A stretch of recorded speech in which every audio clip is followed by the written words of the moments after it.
Bonjour, bienvenue sur la chaîne Méline René TV dans l'émission J'avance avec Jésus-Christ. En tout cas, moi je suis ravie de vous retrouver, j'espère que vous allez bien. Aujourd'hui donc nous allons parler du nom de la femme. Nous avions eu il y a quelques temps une prédication que je mettrai en ligne sur la femme, Dieu t'appelle par ton nom. Et donc nous allons continuer dans cette lignée en parlant du nom de la femme, de tout ce qu'il y a autour du nom de la femme. Toi qui n'es pas encore abonné à la chaîne, je t'invite à t'abonner et aussi à activer la cloche de notification afin de recevoir les vidéos.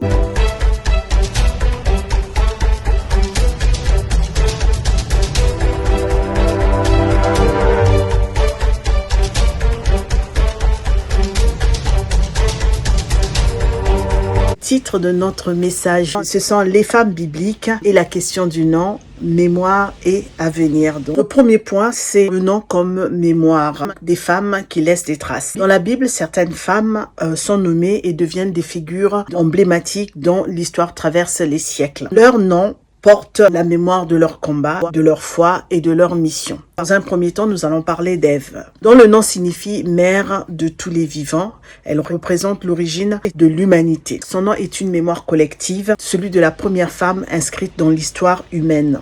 Nous avons également Sarai, qui est devenue Sarah, qui incarne la transformation et l'accomplissement d'une promesse divine. Son changement de nom symbolise une nouvelle destinée de Sarai, princesse, à Sarah, mère des nations. Elle devient une figure fondatrice du peuple hébreu. Il y a énormément de femmes et nous allons en retenir que 3. Nous allons parler également de Ruth, dont l'histoire est marquée par sa fidélité et son courage, qui voit son nom préservé à travers le temps. Son récit montre comment une femme étrangère devient une ancêtre du roi David, intégrant ainsi l'histoire d'Israël. Ces femmes portent dans leur nom une mémoire, une trace indélébile de leur rôle dans l'histoire biblique et humaine. Deuxième point, c'est le nom comme enjeu de reconnaissance et d'émancipation. Certaines femmes bibliques ont dû revendiquer leur nom pour exister dans un monde dominé par des hommes. Nous allons parler des filles de Tsélophade dans Nombre 27, à partir du verset 1 jusqu'au verset 11. Nous avons Mala, Noah, Ogla, Milka et Tirsa.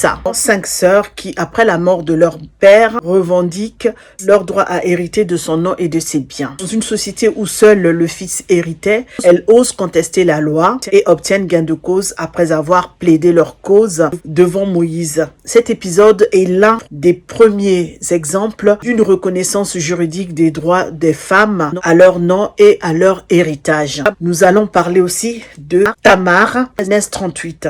Elle refuse l'effacement et prend des initiatives pour assurer la continuité de sa lignée. Dans un contexte où le nom du mari décédé devait être perpétuée par un proche parent, elle contourne l'injustice et s'impose dans l'histoire biblique en devenant l'ancêtre du roi David. Enfin, nous allons parler de Marie-Madeleine. Souvent décrite à son rôle auprès de Jésus, est pourtant l'une des figures féminines les plus importantes du Nouveau Testament. Elle est l'une des rares femmes dont le nom est retenue et affirmée à plusieurs reprises. Elle est la première à voir Jésus ressuscité et à annoncer la nouvelle aux apôtres, ce qui lui vaut d'être appelée l'apôtre des apôtres. Son nom préservé malgré les interprétations et les amalgames est un symbole de reconnaissance et d'affirmation. Ce combat pour le nom de la femme est un combat perpétuel. Pour conclure ce thème, dans la Bible comme dans l'histoire des femmes en général, le nom est un enjeu crucial. Il est à la fois un héritage, une conquête, une mémoire et un avenir. Les femmes bibliques qui ont vu leur nom traverser des siècles